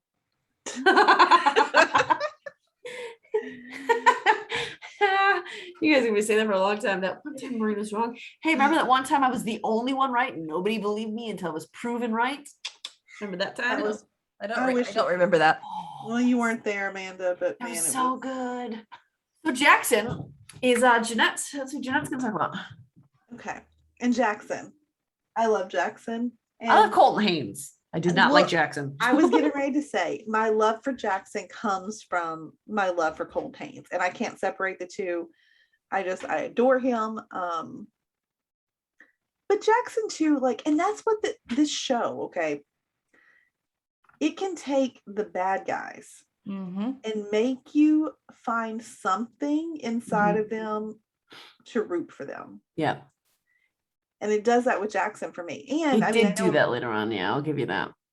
even like watching him as in the beginning, like when they talk about how he's adopted and he's always striving to be the best at everything, it's like you get this feeling of you feel sorry for this kid that he feels like he has to be this certain way, which I think now, granted, he's also a jerk. He's abusive to Lydia, and that's not, I mean, like there's lots of things that are not good about him. But man, is he not him as the Kanema, one of my favorites. I mean, just such a cool villain, I think. Yeah. And then of course he gets his happy ending. He becomes a good guy, and Amanda hasn't gotten there yet. So I am not going to spoil this No, because I we think won't do this is that. like a moment. I did like him in season 6 a lot. But it was really cool to that see was him probably pop that's back probably the up. best Jackson for me is season 6. Yes. When he's And just- actually fully himself. Yeah. And he really it's yeah. I like it. And I think you see glimpses, like, and this is only fresh in my mind because I watched it today. You see glimpses of him being good. Like, obviously, I mean, Lydia loved him. So there was obviously something good inside of this man that caused her to fall in love with him. But I think Lydia loved the damaged. Well, but here, this is something that I noticed. Okay, so they're sitting and they're arguing in the car about renting the movie. And he's like trying to convince her to get Hoosiers and all this other stuff. And she's like, no. And he's like, I'm not watching The Notebook again. Of course, he goes into the store and he's like, can someone help me find The Notebook? Like little moments like that it's like, okay, obviously he's not a complete abuser, because I feel like someone like that would have just totally disregarded whatever her feelings were at that moment. But he's gonna watch The Notebook again because that's what she wants to do. I never hated Jackson. I couldn't. I liked him. I Colt didn't like Haynes. him at first. You can't hate him, I don't think. Yeah, I did. I liked him right off the bat. Yeah. I did like the scene in season 1 when he went up to Tyler Posey. He's like, all right, where'd you get your shoes? Like, my mom does all the grocery shopping. the look on Jackson's face was, I think, my favorite thing about that scene, because he's like, what is wrong with you? No. Oh, He love was it. another one who innocent. a lot of his great aspects of his character came from nonverbal, from the expressions and the tenor of his voice. That's where a lot of Colton Haynes' great stuff came as Jackson. right, so Sheriff Stalinski is my favorite. I love him so much. I don't think that there's literally nothing. Oh, I spelled Stalinski wrong. How dare you? My instinct is to spell it Rookie move. Stalinski instead of Stilinski. But I love him. I love his character. I love how he is. I love how he is with Stiles. Like that's my favorite relationship. Of course, all my favorite relationships in the show are Stiles with somebody else. It's Derrick and Stiles. His dad and Stiles. But he's so funny, and like he is one who got to do a whole range of things. Like when Stiles is in that one place, and I don't want to give this away, but the sheriff is feeling something very deeply. You get to see that side of him where he's more morose than he is happy. And then you get the sides of him where he's angry and serious, but then you get those sides where he's full Stalinski. Like he's just this insanely funny, sarcastic, witty guy. And I love every time Stiles says something, he's like, yeah, that. No, not that, just go. Because I feel like he says a lot. My favorite scene is, of course, with Stiles in it, but it's when they go to Mexico. And he's like, all right, just tell me the truth. Just tell me the truth. Are you time travelers? Because if time travel is real, then I'm out. I'm done. That's too far. That was one of my favorite scenes. Yes. Oh my gosh. I rewound it a lot because it was just so good. It was so funny. And he's like, I thought you were camping. We were in Mexico. He's like, what did he say? We found him camping or something like that. And Sheriff went, we are swimming in a fountain of youth. Lyndon Ashby does that role so well. He's just this super well-rounded dad who's got this trauma of losing a wife, but he's got this horror of raising a teenage boy on his own, and he's trying to make all these things work. He's the sheriff of the town. He's got all these people to protect and serve. So he's got all these pulling things all the time. And I love that they showed you a rare, vulnerable moment in that scene in season 1 where he and Stiles are sitting at the table and he's drinking a little too much. Yeah. I actually really like that scene because it showed you that he is very grounded in what a reality would be like for a man who lost his wife, who's struggling in a town that is being plagued with horrible things, raising a teenage son on his own. Yeah. One of the saddest scenes, but also one of my favorites, is when he's in the hospital and Stiles, and I mean, this is, I know I'm supposed to be talking about Sheriff Stalinski, but in this scene, like Dylan, this is one of my favorite scenes of his. It's just so, they're talking about the medical bills and how he doesn't know how he's going to pay for them. And I mean, if you watch Dylan, I mean, I notice every time the way he chews on like his fingers. I mean, you can see, I mean, it feels so real. Yeah. And I love how Sheriff Stalinski like yells at him and he's like, you're not the one that's supposed to worry about that. Okay. This is me. But then he's also like being loving and comforting to him, but he's also like, just stop it. Like, I'm going to do this. Like, you're not the parent here. Yeah. And I mean, it's just such an emotional scene that, I mean, just shows the struggles. I mean, here he's lost his wife and I mean, they're kind of, I mean, yeah, he's got so much going on, but I love also how him and Melissa both, which, you know, I know we're going to talk about her next, they just accept what's going on. They just accept it. I mean, to be fair, at first they didn't, but they just needed that, because at first they fought and they fought and they fought, but they needed that one thing to be proven true. And they're like, oh, well, I guess anything's true. Except for time travel. Time travel cannot be possible. Because I think as a parent, that would be so hard. Even if, I mean, I know obviously supernatural creatures are not real, but even let's think about that, like letting your children go off and do these things. I mean, that would be the hardest thing in the world, to let them go fight these things that you can't protect them from. And they're the only ones who can, is the scarier part, how they didn't lose their sanity. And I do, the other scene I like too, that just kind of shows what kind of dad he is, because you see, like, you know, he's a single dad. He's this guy who's got a lot of burdens, a lot of things on his mind. You wouldn't think he pays that much attention or has the capacity to, but in that scene with Jackson and Stiles, when they're outside the gay club, and he's like, we're just clubbing. Stiles, you're not gay. I could be. Not dressed like that, you're not. He knows his son well enough. Like, no, you're an idiot. This is not you. There's another scene that just popped in my head. And I don't even think he says anything in this scene, but look on his face when he walks into Stiles' room and Stiles and Malia are on the bed. He And does say he's something. putting those chains on her, and he's just like, and just walks back went- out like, I don't even know he what's said, going on. I don't even want to know. He just turned around, and then Stiles is going, Dad, it's not what you think. And then Malia goes, what? So This funny. is totally normal. There's another, like every time he goes into Stiles' room, when Stiles is going on one of his crazy, you know how Stiles gets in his head and it's like, I have to figure everything out and I've got to have all these things. And that one right before Stiles went really crazy when he was consumed by that other thing.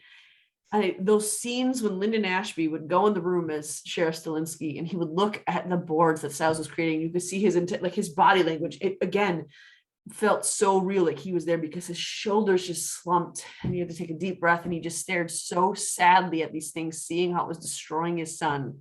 Yeah. But you see this other aspect where he's got that one in those private moments when he really lets himself feel the full brunt of, I don't want this for my son. But then you see the lighter moments, like when Stiles was on his computer researching things when Scott first was changed, and his dad's like, go to school, Stiles, and he wouldn't go, so he's pulling him by the chair. Stiles is trying to type and Stiles falls out of the chair. You get those things, and I think I relate to him so because I'm a parent, and I get that in front of my kids, I'm not going to let them see that I'm struggling with what they're doing or how they're behaving, but when I get alone, I'm going to grieve the pain that they have. But in front of them, I'm going to be strong for them, and that's what Stalinski does a lot. Yeah. He's a really good dad. Yes. He's a good sheriff. I think that might be one of my favorite relationships in this show. Stiles and his dad. Yeah. That was my first post in our Teen Wolf group, was Stiles and his dad. Yeah. I could watch a whole series just about Stiles and his dad. Absolutely. I mean, let's get that done. Lyndon Ashby, Dylan O'Brien, come on.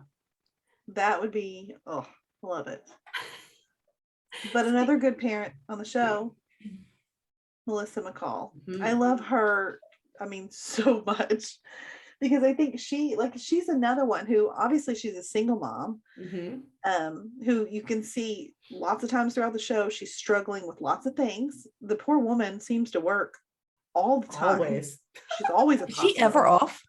No. She's the only nurse in the whole hospital. Exactly. So And I feel like she does more than just nursing. I feel like she's doing stuff that doctors should be doing. She's in the morgue. She's cleaning up in the OR after a surgery. She's a surgical tech. She's an RN. She's a PA. she's at the front desk.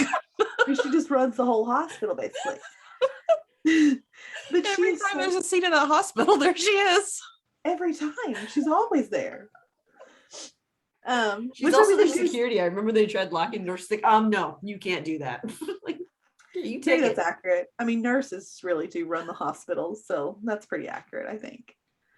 But I just love her, and I love how she is, like, not just with Scott, but like you see her like with Stiles, like when Stiles was worried about, like, when all that stuff was happening in season 3, and she's taking care of him, she's mothering him. Isaac, she took him in and treated him exactly like her own. And I just really love, she didn't do that with everybody by the end. Yep. Yeah, she's everybody's mom. Wasn't she the one who walked Sheriff Stalinski through believing all this stuff too? Like, she was the one who coaxed him into being like, hey, this is what it is, and we got to be okay with it. Yeah. I think so. She's pretty awesome. She's strong too. In the face of all that stuff, she got beat up a lot. She did. She got injured a lot. Yeah. Yeah. She did. Chris saved her a lot too. I was going to talk about Chris. There is a scene, and Amanda hasn't seen it yet, but I laugh every time I watch it because I thought the words that came out of her mouth. Really? And it's in Amanda, plug your ears. It's in season 6. Well, she won't necessarily know what's going on. Tell me anyway. She got her ears But plugged. he What is pulls out that gun and shoots someone. And they've been flirting, obviously. And she's like, in the train wow, that station. was hot. She just grabs his face. And right before she said it, the first time I watched the show, I said out loud, wow, that was hot. And then sure enough, she said the exact same thing. And I'm like, that's it, girl. Get your man. So I think we're gonna sheriff. No, for the Somebody longest time, I rooted for that. Oh no! But then it just didn't feel right. No, who it ends up, it's better. It's better, Okay. I think. I did want Stilinski and her to be I together for a did. long time, but I think that because of who both of their kids are, It was that would be yeah. such a hard relationship. All right. So Liam, we meet Liam in season 4. Mhm. I I didn't felt remember it was. bad We had him for for 2 Liam. seasons. Yeah. I didn't really. It didn't feel like 2 years. I like he was tied to a tree a lot by Stiles and Scott. I like that Stiles and Scott are on the Jeep planning their college vacation or their college trip, and he was just tied to a tree. Can I be let out yet? Shh. The adults are planning, or the adults are talking, or something like that. They always treated I'm him not like there. such a child. It's so funny. Which I mean, he was only a couple years younger than them, but just the way they treated him was just like he was this little kid, you know. Amanda, you're there yet? I think it was. Wasn't that the season 5 opener, or was it the season 6 opener? Season 6 opener. Oh, I'm Because Like, sorry, I don't remember them planning a college trip. So I thought that was the beginning of when he was a werewolf. Why are they still doing that 2 years later? I think that's where If we had him for 2 years, he was bitten almost right away. something though, doesn't What? something happen at the end where he's still struggling to like get a handle on things again? Like something's happened and he's not controlling things well anymore at the end I of don't season 5. remember. I think. You'd think I would remember that, but I got caught up on OBX and then I lost it. I don't like so Liam's I don't yeah, there's something where he kind of loses control for a little bit. And so they've got to well, like at the beginning, he was horrible about well, poor Trolling. guy's a werewolf with anger issues. Like Yeah. even as Well, a he wasn't a human- werewolf though. Well, that's what I'm saying. Like you turned a child that had like anger problems into a werewolf. Do you guys remember what he was diagnosed with? Uh-uh. What it was called?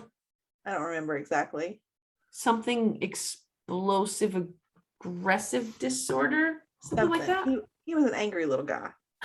didn't he get kicked out of school because he set a teacher's car on fire? Yeah. Or he vandalized it or something. He did something to the teacher's car. Yeah. What Liam has is intermittent explosive disorder. That's what he has. Okay. okay. It's marked by intense episodes of rage.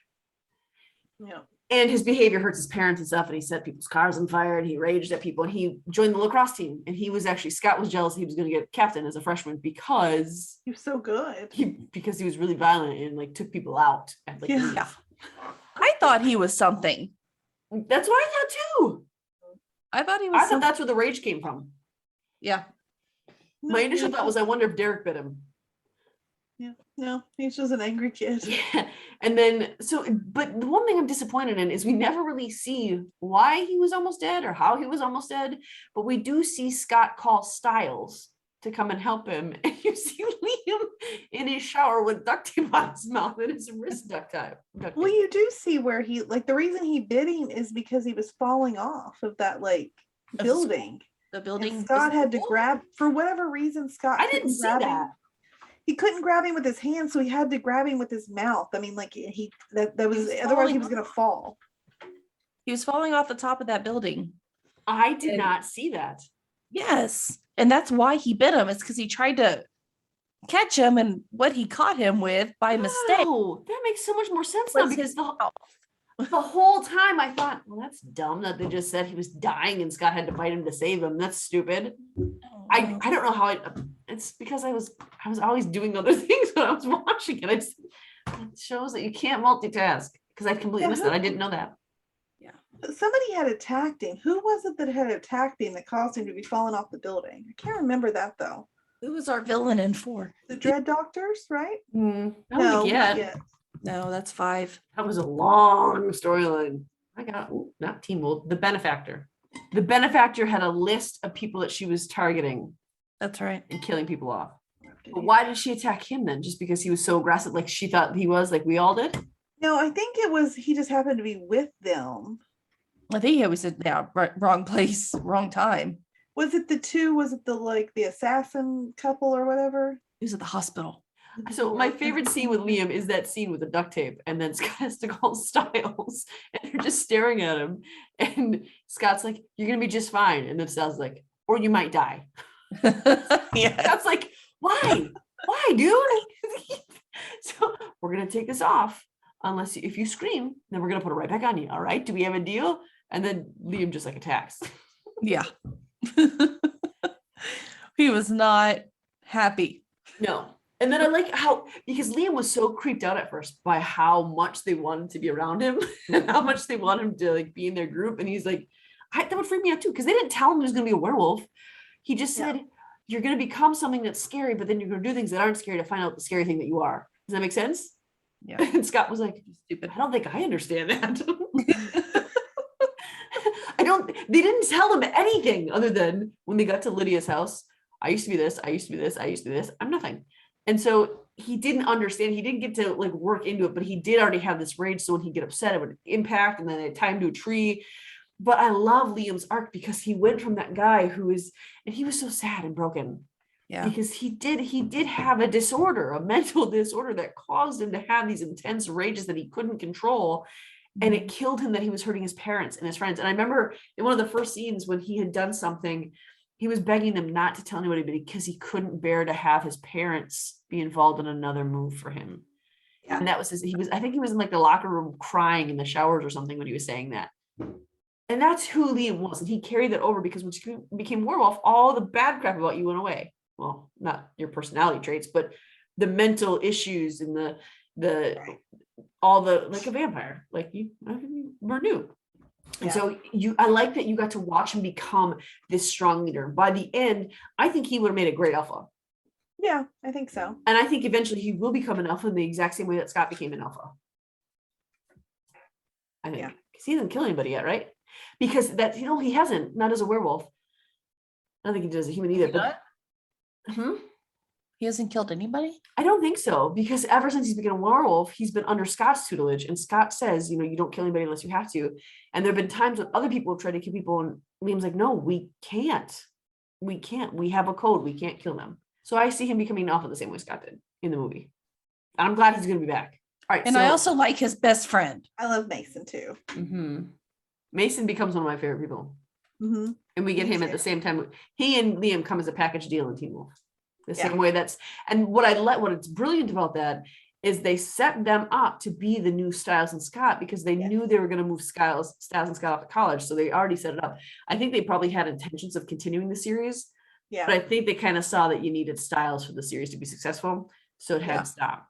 So Kira is Nagitsune. She is a fox. No. But what is it? What is she called? She's not Nagitsune is a bad thing. Kitsune. She's a kitsune. Gosh. She is Japanese, right? Yes. And she moves into town and she's got these cool eyes, and she also does not know that she has any talent. She was born with this. Her mother is an immortal kitsune and her father is not immortal. I think he just has a knowledge of it because he's a history professor, and so he knows all this stuff. And so she was born because her mother is a kitsune. She is naturally born as a kitsune. And a kitsune is like a fox, sly fox. And sometimes it goes out of control. And so she actually leaves the show because she's going to go in the desert with the skinwalkers. And how gross of a name is that? The skinwalkers gross me out. Yeah, I don't care. I don't like it. Nope. And she goes there to hone her craft and to be beaten by the fox. And they called her out and said, she's like, I won. I beat him. I'm like, no, you didn't. The fox won. You didn't win. And so she has to hone her craft because there is this fear that once the fox takes over, that you'll never be you again. It's always going to be the fox. You're always going to be fighting, that sort of thing. And Kira is the longest relationship I think that Scott has, right? Yes. Because he was only with Allison for like, what, a season and a half? And he was with Kira for like 2-3 seasons? Yeah. Mm-hmm. Yeah. They're my favorite. Kira and Scott, I think, make the most sense out of all the Absolutely. I love them together. Mm-hmm. Absolutely. Their whole relationship, like even when they get together, I mean, they're both just so awkwardly cute. Mm-hmm. And then even like later, like when I think the first time he kisses her, he kind of does it just kind of randomly, and she's like, "Oh my gosh, what is this?"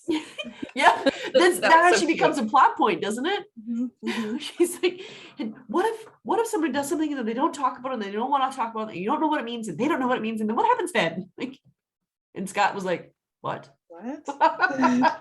I love it, and I love her dad too. He's so funny. I mean, like the way he embarrasses her, like just like a dad would. I don't know. It's just a really fun. So we're into the main characters we've already talked about at length. So we're gonna go a little quicker through these ones because these are a lot of side characters who are important, but they're side characters. So we still have Malia. We haven't discussed Malia. That's what we're gonna go into right now. We've got 3 more that I have us assigned, and then those we're just gonna talk about in passing. Jeanette's going to tell us a little about Malia, she's your, next to Lydia, she's your favorite female, right? Yes. I go back and forth on those two. I mean, I love Kira too, so I don't know. I mean, I like them all, I guess. It's really hard to pick. Except Malia- Allison. Yeah, I don't love Yeah, Allison. no. Sorry. Her French accent Malia- is no bueno. Malia cracks me up. Like, she is She's so very black and white. funny. She's is. almost like on the spectrum. She's a wolf on the spectrum. Yeah, no, I agree. And I mean, I think it's she has some of the best one-liners. She does. Like I mentioned, like the little sweet scene between her and Stiles, earlier.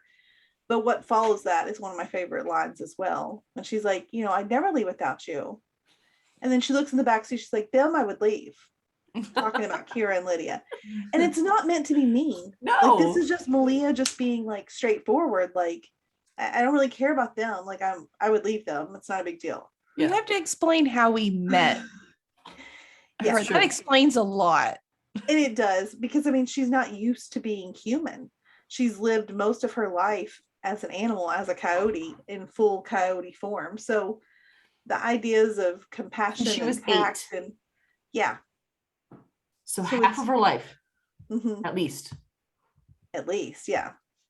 So she just says what she thinks, like it's not a big deal at all. She makes me laugh, and I'm trying to think. I know there are so many more that I'm just like, Same thing. She's got a ton, but I cannot think of them. I feel like I need to like look some up. But that's the one that always stands out to me, because she's like, them I would leave. So Scott McCall says, now we know that whoever this new hunter is, he has a teacher. And Chris says, Gerard, which means this is my fault. I'm the one who let him go. And Lydia says, you couldn't have done anything. And Malia says, he could have killed him. Just saying. And that's how she thinks. She's very, well, Yeah. no, it's this or this. And I don't know why it has to be a big deal. Why do so many feelings have to be involved? It's just, this is the way it is. Okay, I can't remember. There's one that I'm thinking of where she just says things, and Stiles will always follow up with, we're working on it, or That's "Work in improvement. progress. Stilinski says, Malia, what's your favorite food? And Malia goes, deer. Yes, that is one of my favorites. And then Stiles says pizza. She likes pizza.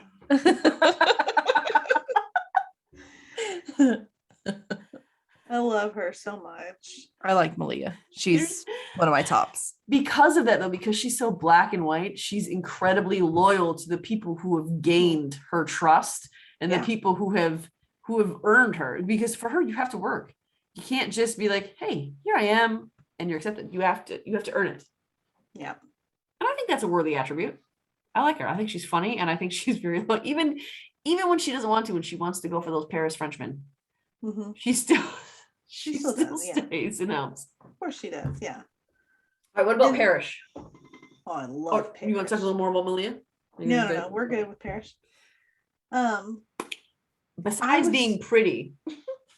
I still I like love. him. I think he's like a super great guy. Yep. He I was wanted him another- and Lydia. I was getting ready to say that, because that was during the time where Stiles was with Malia. And I remember thinking, I definitely love Stiles and Lydia together. But if this ends with Stiles and Malia and Lydia and Parrish, I'm okay with that. Like, I was fine with that. I kind of wish, like, we never got it, though. Like, it was another, I felt like it reminded me of like an Allison and Isaac situation. Like, there Yep. was like this chemistry, this buildup, and it never went anywhere. And it drove me nuts. And I think that this is one instance where there was a big buildup, because the whole time Parrish was on there, like there was a connection between Lydia and him. I mean, if we were going to pick anyone to be the hellhound who constantly burns his clothes off, I feel like it was the perfect choice. Like that, even in that's a redeemable thing, because hellhounds are not supposed to be a good thing. You look at the other hellhound that appears in the show. He's not amendable. He's not a friendly guy, but Parrish is truly like his goal. Yes, a hellhound's goal is to stop the evil and make sure it goes where it belongs. But Parrish goes beyond that, and his character, his goal is to help all those kids and all those people. And I love when I don't remember who he's talking to, but he's talking about how there's kids in the jail and you can't burn the jail down, or you can't do something in the jail because there's kids in there. Or I think it might have been in that standoff with that insane guidance counselor who appeared. Mhm. But Parrish is constantly putting himself in the path of danger to try to save everyone else. And he's a truly, genuinely wholesome, good person. Agreed. He is. I like him. I liked Parrish. I was sketchy of him at first. I didn't know. I didn't trust I him was at the very too. beginning. Because you could But- tell there was something there. Yeah, I guess that's what it was. Mhm. I was always kind of about him, and then I ended up by the end of where I am right now. Mm-hmm. Yeah. I love him now, Yeah. He's a good guy. and I even like the Parrish Lydia thing. I really do want Yeah. to see. I kind of like them together better than Stiles and her, just because I feel like we got more of them together than we did because for a lot of the times, like Stiles and Lydia were constantly like trying to figure things out when they were together. They were good for each other. I do Yeah. love Stiles and Lydia together, but with Parrish and Lydia, it was more like, I don't know, they were trying to help each other more than they were trying to help the whole group when they were together, because they did have a thing for each other. And Yeah. like, it took me a while to remember, wait, she's in high school and he's a sheriff's deputy. Yeah. Like, I think it's not good. that was the Yeah. biggest thing because, and he had also, I mean, he had served like in the military, like Mhm. overseas. So, I mean, the man had to be, I think he said he had a 4-year stint, So So he's he was- probably in his late 20s. mid-20s, I'd say. I'd say mid-20s, but she was like 18. So it's like, and I mean, like, I mean, think about it. If you age them now, that's somebody in high school and somebody that's like already out of the military. Yeah. That's a little awkward, but fast yeah, forward it. because a 4-year stint, he'd have to go through like basic training and stuff Training. first. Basic So- training doesn't take a 4-year stint includes your basic training. Does it? Okay. Mhm. Either way. So he would be I- 4 years from high school, so he'd be 22, and the police academy doesn't take that long to get through if you can get through. And I imagine he was very good at it. Was as a Beacon mom, Hills his first? I'm probably police not job, into though? that. What? Was Beacon Hills his very first police? Yeah, job? he mentions that. I think Yeah. Okay. he says that's his first position Okay. because he's a supernatural being at that point. So he's drawn to Beacon Hills. Yeah. He was pulled there because at this True. point he died in Afghanistan and he became a hellhound then. So he was drawn to Beacon Hills. That was his first assignment. Yeah. So he's one I hope that we get confirmed. And if you don't know this, people, Brian Kelly, who plays Parrish, has a YouTube page. Go check him out. He does fun things on there all the time. So the last one we're really going to talk in depth about is my guy, Chris Argent, who is JR Bourne. I love him. Yep. And it's not just because he gets prettier every time he's on the screen. His arc, I think, is really cool because he starts off as like this badass werewolf hunter, and all he wants to do is, no, we kill werewolves. If he sticks by the code though, and that's why I think he's able to have that redemptive arc coming back from werewolf killings, because he sees that his code is we don't kill unless they try to kill us. We only hurt them if they try to hurt us. Yeah. And he watches every werewolf hunter that he has trusted and put faith in do the opposite of that, and then he starts to reevaluate. Yeah. Okay, well, maybe we should be doing that at all. And he sees Scott's vision and he can get behind it because at his core, Chris Argent is a moral man who his I agree. whole goal and aim is to do the right thing. And he sees that's Scott's whole aim. So he and Scott connect really well. And he comes back to be almost their savior in like every single situation. He's French. He's Argent. He's of the original line, and he makes his own bullets. And so he's got all these tricks to kill werewolf hunters. He's also a gun salesman. So he's got all these AK-47s and big guns and that sort of thing. So that's who he is. And after Allison dies, he continues to return to the show. He's there till the end. So, Yeah. and he's one who goes on all the panel circuits for Teen Wolf. Yeah. One of the like 4 mains. Mhm. So those are the main characters. Beyond that, we have Kate, who's Argent's sister. She's the one who does bad things, but says it's good. And she's a compulsive liar, selfish, narcissistic, crazy sociopath. Don't like her. Mccall, he's a villain in there who ends up he's an alpha, but he's blind. He creates this alpha pack where it's all alphas because they've killed their entire packs and then they've come and joined in as alphas. So it's an alpha pack, really powerful. He's got a cool arc. We got Lydia's mom, whose name is Natalie. She becomes, what is her position at the school? I cannot figure that out. Counselor? She was guidance counselor for a while. But then she was something, because there was, when she was guidance counselor, there was already those 2 guidance counselors. One was Yeah. Deaton's sister and the other was Crazy Lady. But did she go to teach? She was Yeah. teaching in a Teacher classroom at one too. point. Yeah. And it felt like she was a principal at another point. So I can't figure out what role she had at school, but she was there. She worked there. Worked somehow, some kind of administrator. She worked Yeah. there. So there's her, and her mother was a banshee, and Lydia is a banshee, and so she kind of barely understood that, but she was the one who fought the supernatural the most and the longest and the hardest. Then you have Coach, who's played by Orny Adams. And he is got this crazy wild hair, and I think he keeps his hair like that in real life too, doesn't he? Like he keeps it just like straight out. He reminds me of, I don't watch the show, my husband does, Rick and Morty. Yeah, the grandpa, there was the blue hair is all crazy sticking out. That's what Orny reminds me of. So then we got Coach, who's always who hates Greenberg for no reason, who we don't ever see, so that's a running joke. And there's a great scene between Stiles and Coach on the bus where Stiles is trying to tell him something. So Coach just keeps blowing the whistle. Look up Stiles and Coach and Teen Wolf on YouTube. Just, you will thank me later. Just go do it because it's hilarious. I love that Stiles just ends it with, okay. He goes and sits down and goes, I'm going to kill him. I'm going to kill him. Or no, he says, I hate him. I hate him. And there's Danny, who he's actually from Hawaii. His name is fun to say. His real name. It's like Keanu. It's fun. Go look up Danny. It's fun, but I can't say it. It's because I just found out that doing the list last night. It's like Keanu or something. I can't say something. But it's fun. I like it. And he's actually the first character on the show who we find out who is not straight. He's a gay guy. He's homosexual. So that's a storyline that they put in there. He's the first one that they have in there, and he's unashamed. I've asked a couple times. Do you find me attractive? And there's that one scene when I was like, they're coming for virgins. Do you not hear me? I'm a virgin. Someone needs to sex me right now. And Danny goes, I'll do it. And he's like, are you serious? Thanks, man. No, I'm not serious. So Danny brings this dry wit to, and he's the one who I was talking about earlier, who's my favorite scene with Stiles, where he's asleep in a hospital bed. And he comes through in various ways throughout the whole, until season 5, I think is his last season. Once he graduates high school, he actually leaves Beacon Hills. He does. Like everybody else. No one else does. Yeah. Mason, who is Liam's best friend, who we already touched on. There's Corey, who becomes Mason's boyfriend, and who is someone who was created in a storyline of supernaturals. He is a supernatural being, but he was not born that way. He was created in a really kind of Frankenstein sort of way. And that storyline comes in season 5 and end of 5 and throughout all of 6. And then there's Ethan, who is one of the alpha packs from Deucalion. He's one of the alphas. He is he the one who ends up dating Danny, or is it his twin brother? Because there's Ethan and who? Ethan dates Danny. Who's the one who dates Lydia, his twin? Who does Charlie Carver play? Aiden. So there's actually twin brothers. It's Max and Charlie Carver play twins, Aiden and Ethan on Teen Wolf.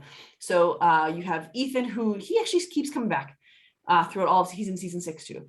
Yeah. Aiden dies, right? Yes. He's killed. So that's why he doesn't come back. And then we have Theo, who is played by Cody Christensen. He's in Pretty Little Liars. So when I saw that, I was like, hey, I know who it is. Yeah. And he is also, he's a fan favorite. He's just not he's confirmed to come back.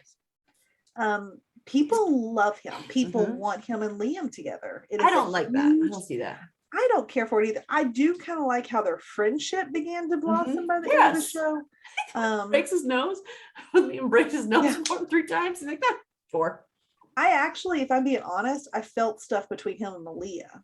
Like I thought we were going to go there. Yes, I like that. And I love Cody Christian. So like, I mean, here's the thing. Okay, I'm going to go ahead and give my spiel about this now. I wanted to like Theo because Theo on paper is exactly my type. Yes, he is. He is. When he broke his fake parents' his hand. Yeah, he's a damaged bad boy who develops a conscience by the end of the show. This is my type.